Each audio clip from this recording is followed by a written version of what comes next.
اللہ یہ میرے ساتھ کیا ہو گیا؟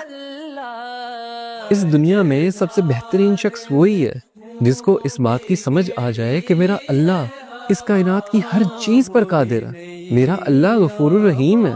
جس انسان کو یہ سمجھ آ گئی وہ انسان اس دنیا اور آخرت میں کامیاب ہے۔ ایک دفعہ آپ صلی اللہ علیہ وسلم کی محفل میں ایک بدو آ گیا۔ اس زمانے میں بدو ان لوگوں کو کہا جاتا تھا جو جاہل تھے۔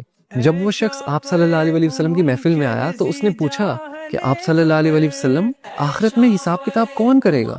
تو آپ صلی اللہ علیہ وسلم نے فرمایا کہ آخرت میں تو حساب کتاب اللہ کریں گے۔ تو اس بدو نے دوبارہ پوچھا کہ اللہ کریں گے حساب کتاب؟ آپ صلی اللہ علیہ وسلم نے فرمایا ہاں اللہ کریں گے۔ یہ بات سن کر وہ بدو مسکرایا اور کہنے لگا کہ آپ صلی اللہ علیہ وسلم مجھے اجازت دیں، اور وہ وہاں سے اٹھ کے چلا گیا۔ اب کچھ صحابہ جو اس محفل میں بیٹھے ہوئے تھے ان کو اس بات کی سمجھ نہیں آئی۔ وہ اٹھے اور انہوں نے اس بدو کا پیچھا کیا اور اس سے جا کے پوچھا تم آپ صلی اللہ علیہ وسلم کی محفل میں آئے ہو، تم نے سوال کیا ہے کہ آخرت میں حساب کتاب کون کرے گا؟ آپ صلی اللہ علیہ وسلم نے تمہیں جواب دیا کہ اللہ کریں گے، تم مسکرا کے اٹھ کے کیوں آ گئے ہو؟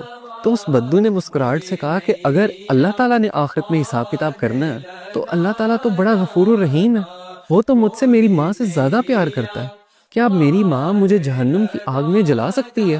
جب میری ماں نہیں جلا سکتی تو وہ رحیم و کریم میرا مالک میرا اللہ مجھے کیسے جہنم کی آگ میں پھینک سکتا ہے؟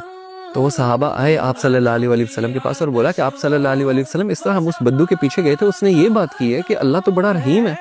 تو آپ صلی اللہ علیہ وسلم نے فرمایا کہ اگر اسے اللہ کی رحیمی پہ اتنا یقین ہے نا تو اللہ کبھی اس کو اپنی رحیمی سے مایوس کر نہیں سکتا، کیونکہ اللہ اپنے بندوں کے لیے بالکل ویسا ہے جیسا اس کا بندہ اس کے لیے گمان کرتا ہے۔ اگر اس کے بندے کو یہ یقین ہے کہ وہ بڑا رحیم ہے تو اللہ تعالیٰ اس کے لیے رحیم ہی ہے، اللہ تعالیٰ اس کو معاف ہی کرے گا۔